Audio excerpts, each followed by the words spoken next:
Baik, pada pagi ini kita bersama Yang Mulia Puan Nurul Najura Binti Jaya, Pegawai Pembangunan Masyarakat Bahagian Keluarga, Wanita dan Kanak-kanak, Jabatan Pembangunan Masyarakat Kementerian Kebudayaan Belia dan Sukan. Tajuk yang akan kita bawakan pada hari ini, Misi Memisi Pembangunan Wanita. Jadi Assalamualaikum Puan. Waalaikumsalam warahmatullahi wabarakatuh. Ya, apa khabar Puan? Ya, boleh kedengaran? Boleh. Alhamdulillah boleh. Memang kedengaran. Oh, Okey. Jadi di sini okay. Puan, Alright. tajuk yang kita bawakan misi memisi pembangunan wanita. Jadi bila kita ni bercakap mengenai wanita bukan saja tertumpu kepada para wanita, juga kepada kaum lelaki perlu mengetahui. Jadi sebagai mukadimahnya dengan tajuk yang Puan berikan pada hari ini, kami serahkan kepada Puan. Silakan. Okay. Alright. Assalamualaikum warahmatullahi wabarakatuh. Jadi topik saya pada pagi ini adalah mengenai dengan kajian wanita di Brunei Darussalam, misi memisi pembangunan wanita. Okay. Jadi memisi ni kalau bahasa Brunei tu memisi kalau kita ni yang orang tertua dulunya dang awang bisa-bisa ya memisi tulang lauk atau ketulangan garang. Okey. Jadi maksud saya memisi dalam konteks topik ini adalah arti lain membuat satu persatu secara detail, membuat sesuatu satu persatu secara detail atau terperinci yang orang atau menyelidiki secara terperinci. Itulah yang saya maksudkan dengan memisi. Jadi apa yang akan dipisian ni? Siapa? Jadi wanita yang akan kita ni sebenarnya kajian mengenai dengan wanita. Wanita yang kita ni tahu memainkan peranan yang orang penting tambahan lagi apabila kita ni memerangi wabak COVID-19 ni COVID-19 ni. Dialah ibu, dialah anak, dialah pekerja, dialah guru, dialah segala-galanya. Jadi oleh itu adalah penting untuk pembangunan wanita ni untuk bagi sesebuah negara tu. Okey. Jadi Kementerian Kebudayaan Belia dan Sukan merancang untuk menghasilkan penyelidikan pembangunan wanita untuk negara kita ni ya. Jadi tahun ini dalam usaha mengukuhkan lagi pelan tindakan wanita. Jadi kami ada pelan tindakan wanita yang mana ianya adalah di bawah Majlis Kesejahteraan Isu Sosial. Jadi pelan tindakan wanita ni akan kami mantapkan dengan adanya lagi kajian wanita ni. Okey. Jadi kajian wanita ni adalah penting untuk menggariskan perkara yang perlu untuk dimasukkan ke dalam pelan tindakan wanita. Sebelum kami orang pelan tindakan wanita ni di-endorse, jadi perlunya untuk menggariskan apa yang perlu untuk dimasukkan ke dalam kajian wanita tu. Itulah mukadimah saya pada pagi ini. Baik Puan, mungkin dapat dikongsikan juga apa sebenarnya objektif dalam kajian wanita dan apakah di antara bidang domen yang akan dimasukkan ke dalam penyelidikan berkenaan? Okey. Alright. Di antara objektif kajian wanita ni adalah untuk orang melengkapkan pengumpulan data nasional dan juga mengenal pasti gap satu, mengenal pasti jurang data antarabangsa, international submission. Jadi adalah penting to complement national data collection and identify gaps with international submission. Jadi ini adalah penting untuk melengkapkan pengumpulan data kita ni. Okey. Jadi untuk juga objektif yang lainnya adalah untuk mengenal pasti cabaran, challenges, cabaran semasa dan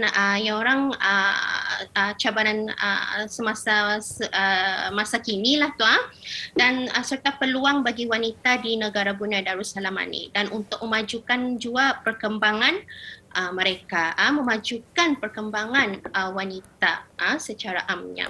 Dan juga untuk menyokong seperti yang saya katakan tadi, untuk menyokong perkembangan pelan tindakan wanita di bawah Majlis Kesejahteraan Isu Sosial melalui penggubalan dasar ni atau program ke arah equity bagi wanita di negara Brunei Darussalam.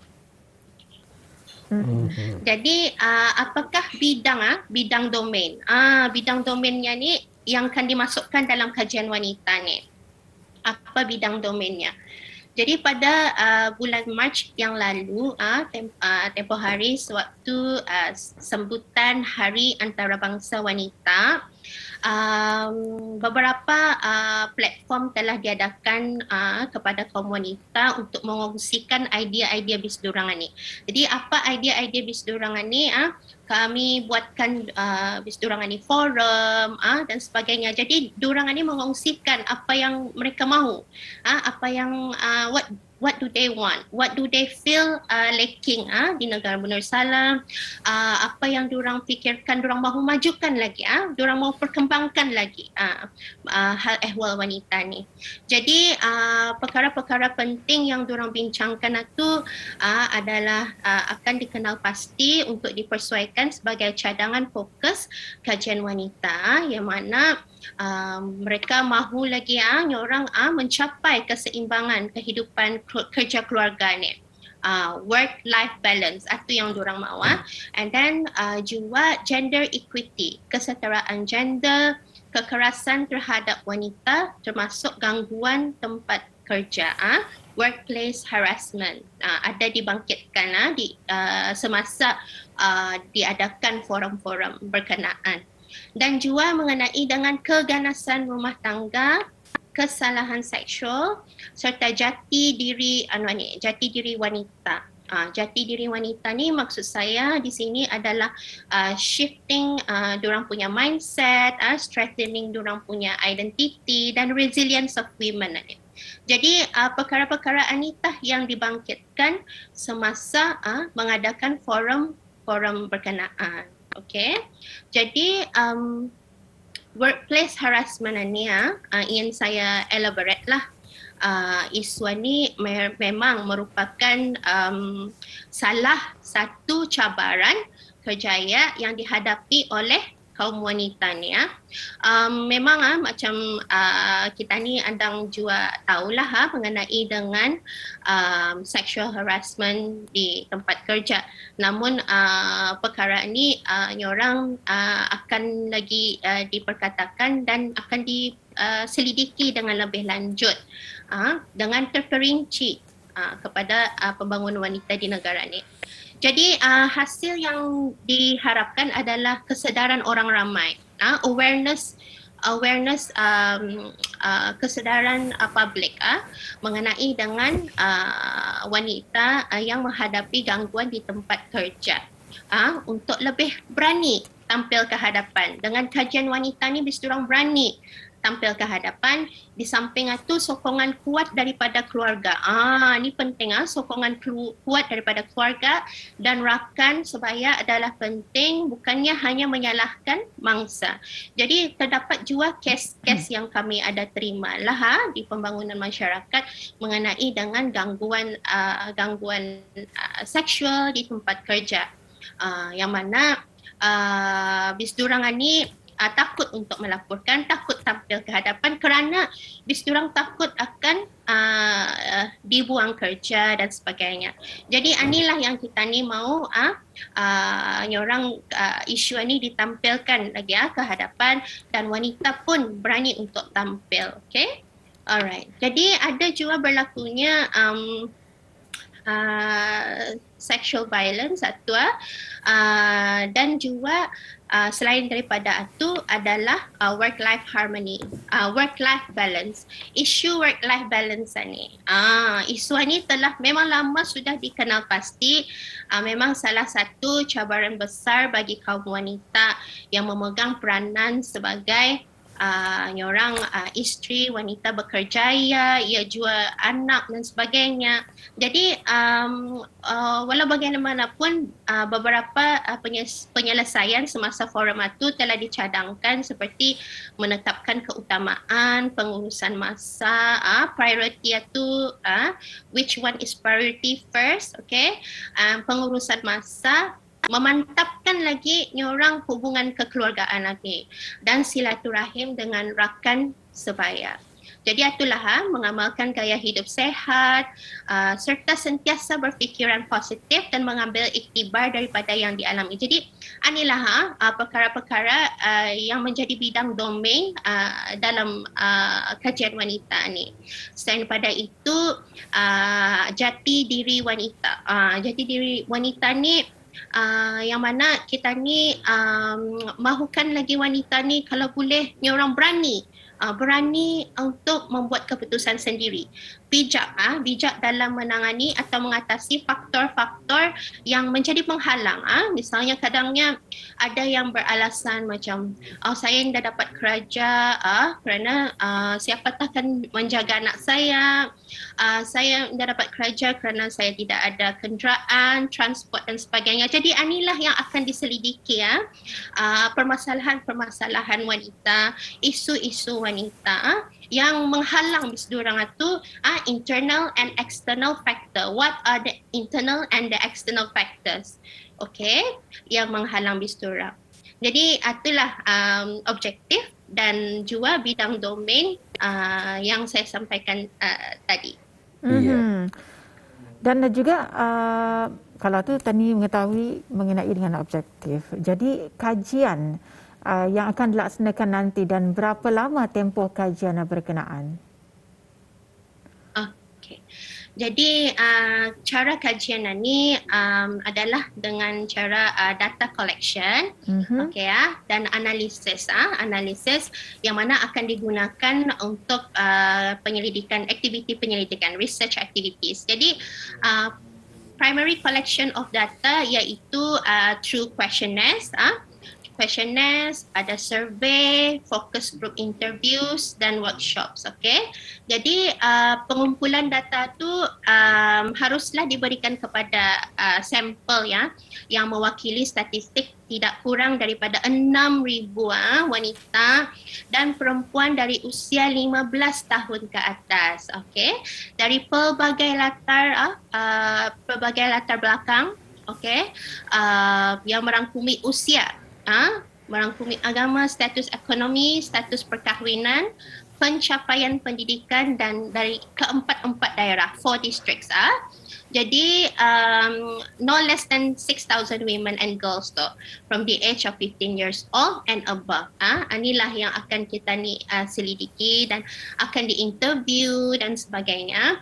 Jadi secondary analysis of data and statistics, whether national or international and other relevant to this research. Jadi selain daripada primary collection of data, we also have secondary analysis.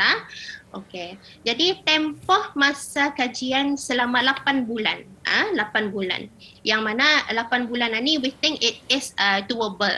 Kami merasa ianya dapat dicapai dalam masa tempoh 8 bulan yang bertujuan untuk diselesaikan pada suku pertama 2022 insya-Allah. Okey, itu adalah bagi bagaimana cara kajian dan berapa tempohnya. Okey. Dan seterusnya di sini Puan, apakah antara progres yang telah pun dibuat ketika ini? Jadi masa ni kami telah menubuhkan sebuah jawatan kuasa pandu, namanya Project Steering Committee, yang mana beberapa agensi telah pun dikenal pasti dilibatkan sama untuk menjalankan peranan supervisor role. Seperti yang orang adalah untuk monitor kajian ini, dan yang paling penting adalah bisdurangan ini memantau progres pelaksanaan kajian mengikut garis masa. We have timeline untuk kami untuk orang disiapkan pada dalam 8 bulan itu. Jadi bisdurang tah yang akan memantau progres pelaksanaan kajian mengikut garis masa pelaksanaan yang telah dirancangkan. Selain daripada itu adalah memberikan pandangan dan hala tuju kepada penyelidik ke arah kesediaan penyediaan laporan itu. Jadi bisdurang yang akan memberikan hala tuju dan pandangan apa opinion bisdurang mengenai dengan kajian itu semasa dalam 8 bulan itu. Okey. Dan juga membantu mendapatkan jalan penyelesaian kalau terstuck misalnya ada things that need to be discussed, sebarang isu yang dihadapkan oleh penyelidik yang boleh menghalang pelaksanaan kajian dengan berkesan. Okey.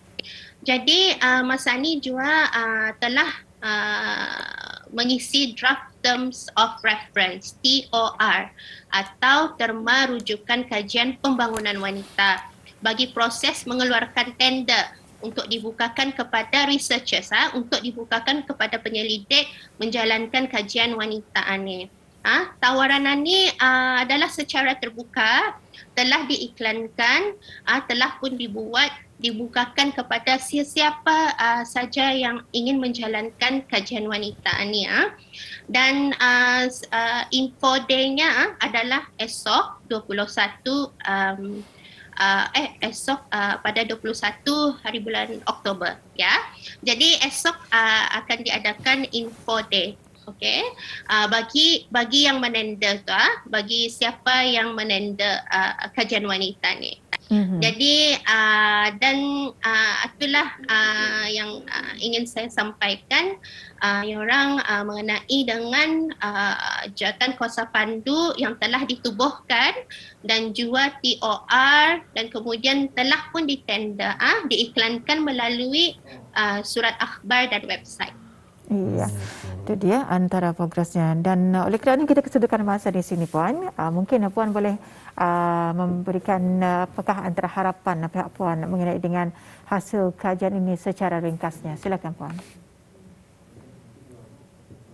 Okey, jadi harapan saya, harapan kami, Kementerian Kebudayaan Belia dan Sukan adalah orang untuk mengupas lagi orang hasil itu untuk menggariskan pelan tindakan wanita. Orang kalau boleh objektifnya akan tercapai yang saya katakan tadi iaitu untuk mengenal pasti cabaran-cabaran wanita. Apakah cabaran-cabaran wanita di negara Brunei Darussalam ini? Itulah yang paling penting yang akan kami capai hasilnya. Dan juga kami harapkan mindset shift of mindset from women out there kepada wanita di luar sana. Orang kalau boleh kajian wanita ni this is inilah yang akan menggariskan apakah isu-isu yang menghalang bisdurangan ni daripada ke depan, daripada tampil ke hadapan. Jadi anitah yang akan dipisi-pisi. Pisi-pisi itu bahasa Brunei pelangkah. Tapi kalau sebenarnya adalah yang akan dikaji secara terperinci. Okey. Jadi kami haraplah dengan kajian ini nanti banyak orang wanita akan tampil ke hadapan dan juga orang isu-isu yang selama ni kita ni dah tahu, jadi kita ni tahu. Jadi kita ni pun maklum. Oh, okey, rupanya ada macam ni. Rupanya ada kes ni. Itulah yang kita ni mau tahu di negara Brunei Darussalam ni. Bukan saja di negara luar tetapi di negara kita ni ada macam ni rupanya. Bukannya kita ni orang pembangunan wanita ni bukannya ada di negara Brunei Darussalam tetapi ada. Memang telah orang we know banyak yang telah tercapai oleh wanita-wanita di negara Brunei Darussalam ni. Akan tetapi ini adalah untuk lagi secara terperinci. Itulah. Terima kasih dengan penjelasan dengan topik yang kita bawakan dalam ruangan segmen pembangunan masyarakat pada hari ini, misi memisi pembangunan wanita. Semoga Ketani penyuluhan Ketani mendapat panduannya dan juga mengetahui dengan lebih jelas ya dengan penjelasan yang telah Puan berikan. Jadi ribuan terima kasih kami ucapkan kepada Puan. Kita jumpa lagi. Assalamualaikum. Waalaikumsalam warahmatullahi. Stay Terima kasih, safe. ya.